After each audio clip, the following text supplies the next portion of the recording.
You ever look around at your team and you've got these brilliant, talented, dedicated people? You've got a great strategy. And you just think to yourself, why is this so hard? Why do things keep breaking down? Well, today we're going to dig into the hidden forces that get even the best organizations completely stuck.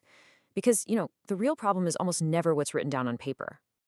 Yeah, this quote, it just nails it, doesn't it? You've got the pristine slide decks, the clear objectives, everyone's nodding their heads in the meetings. Everything looks perfect. But then you look at what's actually happening on the ground, and it's chaos. People are performing alignment, but behind the scenes, they are just burning out. So, this is the big mystery we're trying to solve here. It's not about a lack of skill, and it's not a bad strategy. There's something else going on. Some kind of invisible force that just completely derails execution and drains your best people. So what is it? Okay, so to find the root cause, first we have to look at the clues. Think of these as the warning lights flashing on your organization's dashboard. They're all signaling that the official system you think you're running, well, it isn't the one that's actually in charge. Do any of these sound familiar? A decision feels rock solid in the meeting, but then it just evaporates in the real world. Your top performers, they just look exhausted, like they're carrying this invisible weight. You spend all your days patching holes instead of actually steering the ship. And that same conflict, man, it just keeps popping up over and over again. These are not separate problems. They are all symptoms of one single underlying issue. So you see all these problems, and you do what any smart leader would do. You bring in help. You hire consultants, you run workshops, you roll out new processes. But somehow, 6 months later, you're right back where you started. We've got to figure out why these standard, conventional approaches just seem to miss the mark every single time. And the reason they fail is actually pretty simple. You can't fix a deep, systemic issue with a surface-level solution. It's like you can't solve an invisible power struggle with a better project management tool, right? And you can't fix a communication breakdown with a training session if the real problem is that people just don't feel safe enough to be honest. And this is where you can really see the difference. Traditional consultants, they focus on the stuff you can see, the documented things, your strategy, your org chart. They tell you what to do. But this other approach, pattern intelligence, it's looking somewhere else entirely. It focuses on the undocumented architecture, all those unspoken rules. The goal isn't to give you a to-do list, it's to actually show you what you couldn't see before, so you know exactly what to do. And that brings us to the real culprit. The thing beneath the thing. It's called the Invisible Relational Architecture. And this is the source of all those recurring problems we were just talking about. Okay, think of it like this. You have your official operating system, right? Your strategy, your company values, your policies. But running underneath all of that is another OS, a hidden one. It's made up of all the unspoken rules, the emotional norms, the secret power dynamics. And guess what? That's the one that's really in charge. It overrides everything else you've put in place.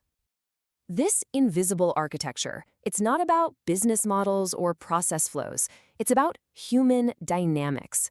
It's mapping that tiny, slight hesitation when a certain person speaks up in a meeting. It's noticing who people actually look to for a decision, no matter what their job title is. It's about finally seeing that shadow system that everyone in your company is navigating, but absolutely nobody is talking about. So you're probably wondering, how on earth can you map something that's literally invisible to most people? Well, it takes a completely different way of seeing things, a kind of detective's lens that's built not just to read social cues, but to track the patterns they form over time. Now, this is where it gets really fascinating.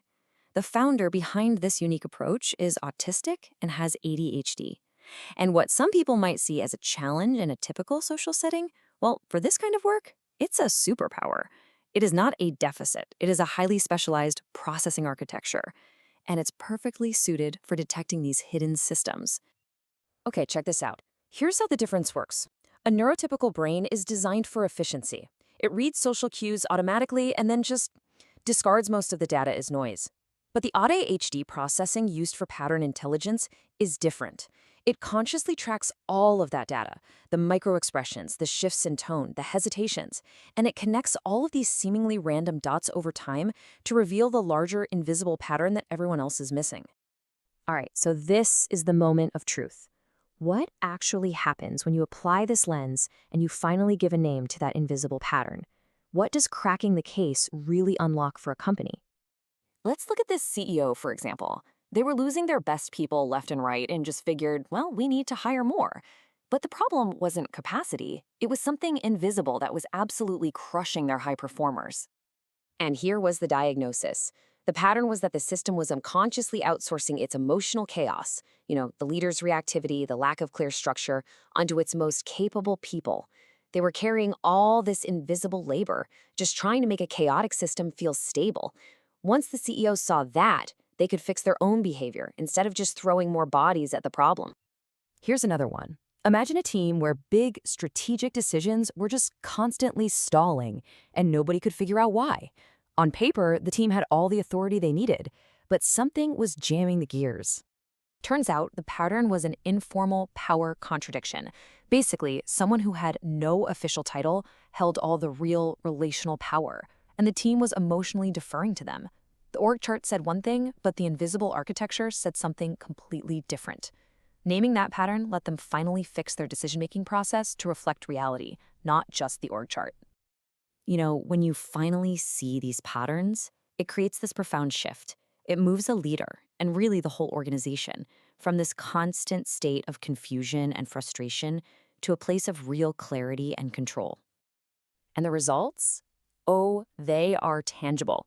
Decisions actually stick because you're solving the real problem.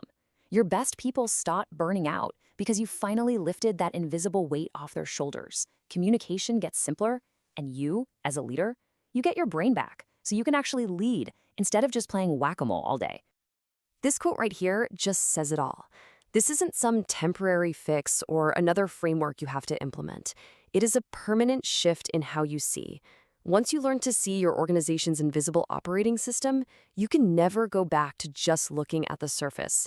You can finally start interrupting the patterns instead of being controlled by them. So that leaves us with one final and really crucial question to think about. These same forces are at play in every single organization. The only difference is whether you can see them or not. So, what unspoken rules, what hidden power dynamics are actually running your team? What's the invisible pattern that's running your organization?